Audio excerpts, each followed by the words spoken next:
আসসালামু আলাইকুম viewers, welcome back to my channel Rina's supreme kitchen. আমার আজকের রেসিপি হচ্ছে আম পোড়া শরবত।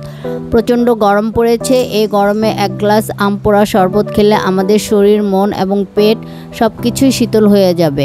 আম পোড়া শরবত তৈরি করা খুবই সহজ, তাহলে চলুন শুরু করি। আম পোড়া শরবত তৈরির জন্য এখানে আমি 2টি কাঁচা আম নিয়েছি। আম দুটোর বোটার সামনে থেকে কেটে নিব, এতে করে আম দুটো পোড়ানোর সময় ফুটে গায়ে আসবে না। আপনারা ইচ্ছা করলে কাঁটা চামচ দিয়ে আম দুটোর দুপাশে একটু খুঁচিয়ে নিতে পারেন। এই তো আম দুটোর বোটার অংশ থেকে এরকম করে কেটে নিব।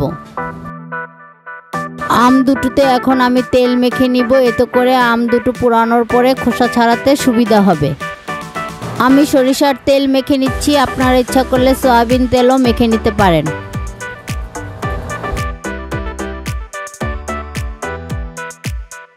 আম দুটোকে পোড়ানোর জন্য চুলার উপরে একটি স্ট্যান্ড বসিয়ে দিয়েছি। স্ট্যান্ডের উপরে আম দুটো বসিয়ে দিলাম। চুলাটা এখন জ্বালিয়ে দিলাম। মিডিয়াম আঁচে আম দুটোকে এখন আমি পুড়িয়ে নিব। 5 মিনিট পরে আম দুটোকে আমি উল্টিয়ে দিচ্ছি।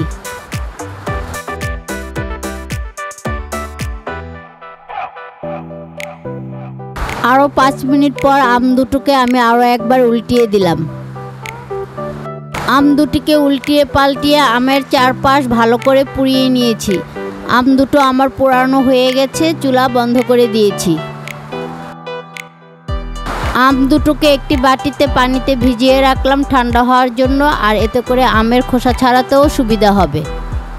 আম দুটো ঠান্ডা হয়ে গেছে, এখন আমি আমের খোসা ছাড়িয়ে নিব।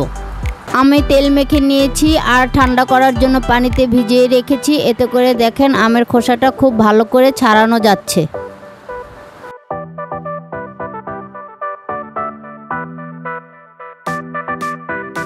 দুটো আমেরই আমি ভালো করে খোসা ছাড়িয়ে নিয়েছি। এখন হাত দিয়ে কষলে আমের পাল্পটা বের করে নিব।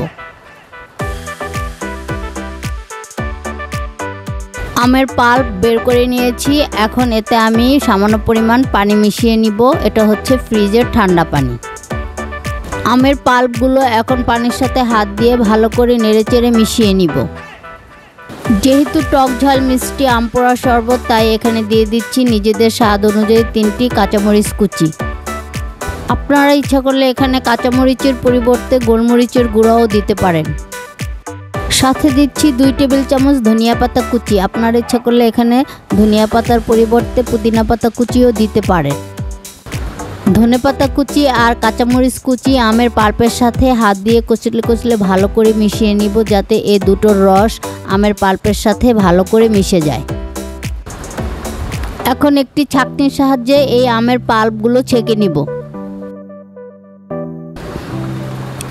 একটি হুইক্সের সাহায্যে ঘষে ঘষে আমের পাল্পগুলো ভালো করে ছেঁকে নিব।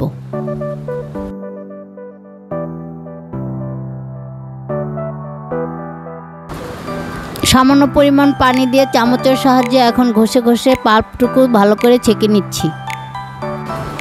দেখতে পাচ্ছেন কতগুলো আঁশ বের হয়েছে, এগুলো ফেলে দিব না, এগুলোকে চিনি আর লবণ মেখে খেয়ে নিব। ছাঁকনির নিচে যে অবশিষ্ট পাল্প আছে সেগুলোকে আমি হাত দিয়ে কাচিয়ে নিব।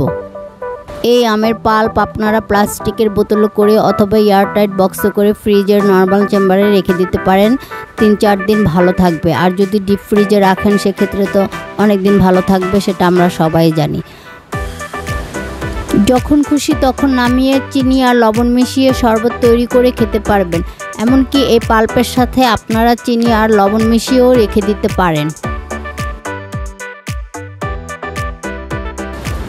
এখন আমের পাল্পের সাথে আমি পরিমাণ মতো ঠান্ডা পানি মিশিয়ে নিচ্ছি। আর শরবত কতটুকু পাতলা অথবা ঘন খাবেন সেই অনুযায়ী আপনারা পানির পরিমাণটা মিশিয়ে নেবেন।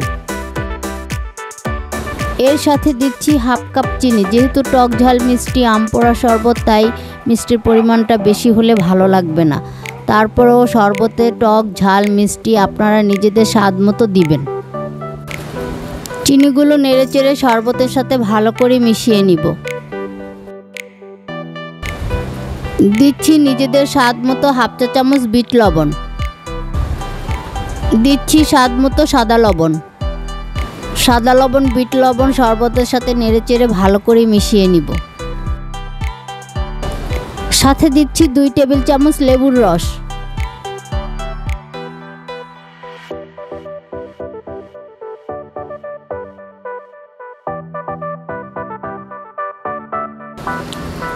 লেবুর রসটাও নেড়েচেড়ে শরবতের সাথে ভালো করে মিশিয়ে নিলাম। এই তো আমার টক ঝাল মিষ্টি আম পোড়া শরবত তৈরি হয়ে গেছে। শরবত এখন আমি জগে ঢেলে নিব। শরবত আপনারা কতটুকু ঘন অথবা পাতলা খাবেন সেই অনুযায়ী শরবতে পানি মিশাবেন।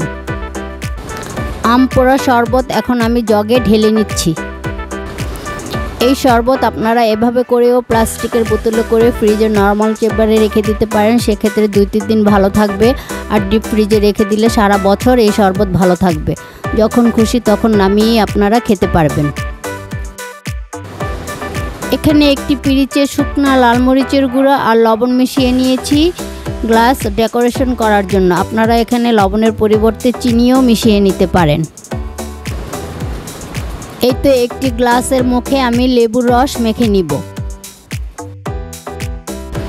গ্লাসটাকে এখন উপর করে গ্লাসের মুখে লবণ আর মরিচের গুঁড়া এভাবে করে চেপে চেপে ভালো করে মেখে নিব।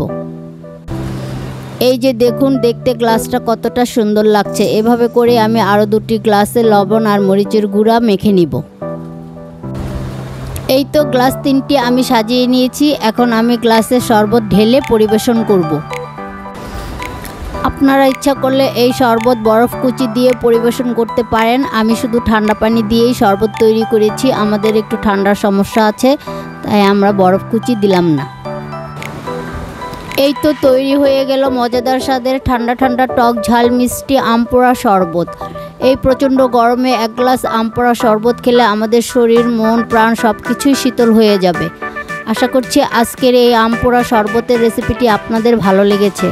ভালো লাগলে বেশি বেশি করে বন্ধুদের সাথে শেয়ার করবেন আর বাসায় অবশ্যই একবার ট্রাই করবেন। আমার চ্যানেলটিকে সাবস্ক্রাইব করে আমার পাশে থাকবেন আর একটা লাইক দিবেন আর পাশের বেলটি প্রেস করে রাখবেন। এতে করে আমি নতুন কোনো ভিডিও আপলোড দিলে আপনারা তার সাথে সাথে পেয়ে যাবেন। আবার দেখা হবে নতুন কোনো ভিডিও নিয়ে। আল্লাহ হাফেজ।